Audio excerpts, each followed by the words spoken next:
O Senhor esteja convosco. Ele está no meio de nós. Proclamação do Evangelho de Jesus Cristo segundo Mateus. Glória a vós, Senhor. Naquele tempo disse Jesus aos seus discípulos: O que vos parece? Se um homem tem 100 ovelhas e uma delas se perde, não deixa ele as 99 nas montanhas para procurar aquela que se perdeu? Em verdade eu vos digo, se ele a encontrar, ficará mais feliz com ela do que com as 99 que não se perderam. Do mesmo modo, o Pai que está nos céus não deseja que se perca nenhum desses pequeninos. Palavra da salvação. Glória a vós, Senhor.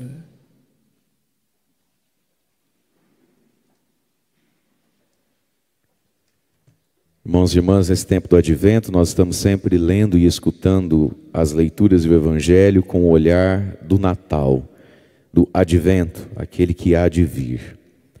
O Evangelho de hoje nos mostra então que aquele que há de vir, Jesus Cristo, nos revela o Pai, o coração de Deus, as alegrias de Deus, e se revela nisso como um bom pastor.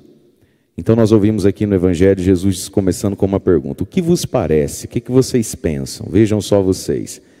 Se vocês têm 100 ovelhas, uma se perde, não deixa lá 99 e vai atrás da que se perdeu. Portanto, está falando aqui da nossa capacidade de amar. Todos nós somos capazes de amar, de termos apego. Todos nós somos capazes de nos arriscar por aquilo que amamos, por aquilo que temos apreço. Como um homem que arrisca 99 ovelhas por algum tempo, apesar de estarem lá bem guardadas, mas o lobo pode aparecer e ele não estar lá, para ir atrás da sua ovelhinha que se perdeu. E aqui a gente entende que o amor não é propriamente uma matemática muito exata, né? Não é uma empresa. Se eu tenho 100, perco uma, acontece, né? Vou continuar com as minhas 99. Mas Jesus está dizendo aqui que o ser humano é capaz de viver uma matemática diferente.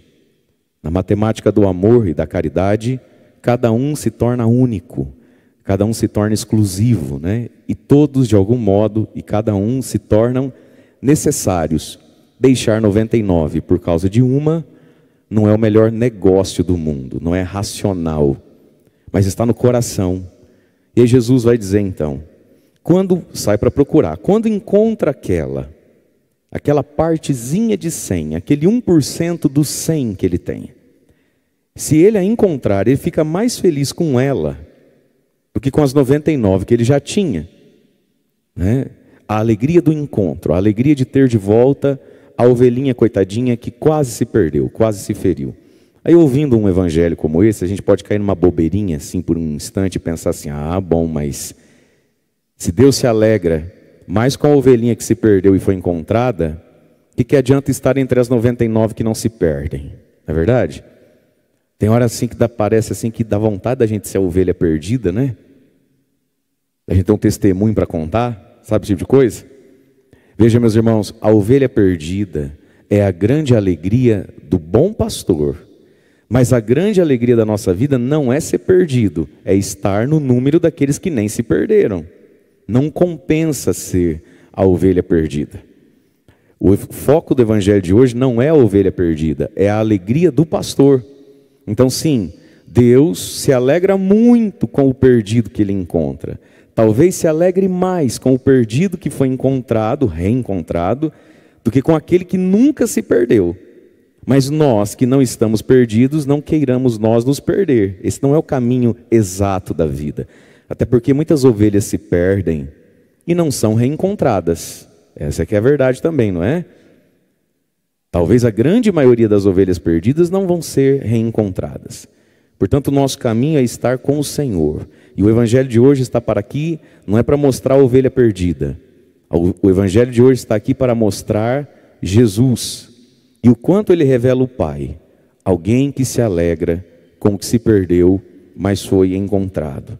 E então Jesus diz, do mesmo modo, vocês são capazes de entender essa dinâmica do afeto, do amor, da caridade. Do mesmo modo, o Pai que está nos céus Não deseja que se perca nenhum desses pequeninos. Nessa frase é como se Jesus estivesse justificando tudo que ele fazia, tudo que ele não fazia. Tudo que ele falava, tudo que ele não falava. Por que é que Jesus foi quem foi como foi? Porque Jesus estava imbuído de uma missão, que é alegrar o coração de Deus. Esse era o critério de Jesus. Do mesmo modo, o Pai que está nos céus não deseja que se perca nenhum dos pequeninos. É por isso que Jesus foi quem foi, por causa do desejo do Pai do céu. E o grande desejo de Cristo foi saciar esse desejo do Pai do céu. E aqui começa dentro de nós o cristianismo, junto com cumprir regras, preceitos, saber o certo, o errado. O cristianismo, ser cristão, é dispor a vida a ter as alegrias que Deus tem, a desejar o que Deus deseja e dar a Deus essa alegria. Isso é ser cristão. O certo e o errado, por óbvio, a gente precisa saber e viver, não é? Porque senão a gente entristece a Deus. Mas dispor a nossa vida às alegrias de Deus. Por que somos quem somos então? Por que fazemos o que fazemos? Por que não fazemos o que não fazemos? Por causa de Deus, por causa do Pai, da alegria de Deus em nós e de alegrarmos o coração de Deus. E aí a primeira leitura que nós ouvimos está lá no profeta Isaías, no capítulo 40. Consolai o meu povo, consolai. E aqui dentro dessa leitura tão bonita que a gente escutou, Isaías 40, do 1 ao 11, é um texto belíssimo, talvez um dos mais bonitos das promessas messiânicas, da vinda do Salvador. Primeiro tem alguns passos dentro desse texto. Primeiro, o consolo. Deus vem para consolar. Por quê? Olha onde é que vem o consolo. Falai ao coração de Jerusalém, dizei em alta voz, que sua servidão acabou, e que a expiação de suas culpas, porque as culpas precisam ser expiadas, foram cumpridas. Ela recebeu da mão do Senhor o dobro por seus pecados. Ou seja, quando a gente na vida paga os próprios pecados, quando a gente na vida vive sofrimentos em decorrência dos nossos pecados, olha o que está dizendo o profeta, diz para Jerusalém se alegrar, o consolo chegou, porque nas minhas contas, diz o profeta, já estão pagando o dobro do que devia, já está até pago e ainda continua sofrendo. Então nessa hora vem o consolo, e nessa hora vem uma atitude nossa, aí começa já a sequência, versículo 3, então agora é hora do quê? Preparai no deserto o caminho do Senhor, aplainai a estrada, não é isso? Nivelem-se os vales, endireite-se o que é torto, alisem-se as asperezas, porque a glória do Senhor vem. Então, queridos irmãos e irmãs, quando a gente sofre, e quando a gente experimenta ao mesmo tempo, não é o consolo de Deus, o perdão de Deus, Deus que às vezes não nos trata conforme exigem as nossas culpas, né? Como diz o rei Davi, Ele não nos trata como exigem as nossas culpas. Então agora é hora do quê? De preparar o caminho do Senhor dentro de nós. E aí então, nesse processo vem um amadurecimento de uma ideia que alinha a nossa vida. Está lá no versículo 6. Deus diz ao profeta, grita e grita em alta voz. O que eu devo gritar, Senhor? Versículo 6. Grita que a criatura humana é feno, toda sua glória é como flor do campo, seca, murcha. Assim o povo é feno. Então vamos lá, ó o caminho. A gente peca e sofre. Deus vem e dá consolo. O que eu faço com esse consolo? Endireito os meus caminhos. Por que endireitar os meus caminhos? Porque tanto no consolo de Deus, quanto nas consequências do pecado, e às vezes a gente experimenta mais um do que outro, porque cada um é um, precisa vir um entendimento. Essa vida é como feno. Essa vida é como flor do campo. De manhã está verdinha, daqui a pouco seca e murcha. Tudo é muito passageiro, tudo é muito relativo. Só Deus não passa, só Deus é para sempre. Só o Evangelho se sustenta ao longo da vida. A gente corre o risco de se perder por aquilo que hoje está verdinho, bonito e florescente. Dura quanto tempo isso? Então, vem um aprendizado aqui, que sustenta a vida. Toda criatura é como erva do campo, é como feno. Está verde, está bonito e vicejante. Logo vai secar. E aí então, ele vai dizer ao profeta, agora que você sabe disso, Seja você um instrumento, sobe no alto monte, versículo 9. Tu que trazes a boa nova, Sião, sobe no alto, proclama a todos isso. E proclama o quê? A boa notícia, versículo 10. Eis o vosso Deus, vem com poder, seu braço tudo domina, com ele conquista e vitória. E aí vem a prefiguração de Jesus, né? Versículo 11, como um pastor, ele apacenta seu rebanho, reúne com a força do braço os cordeiros, carrega-os no colo.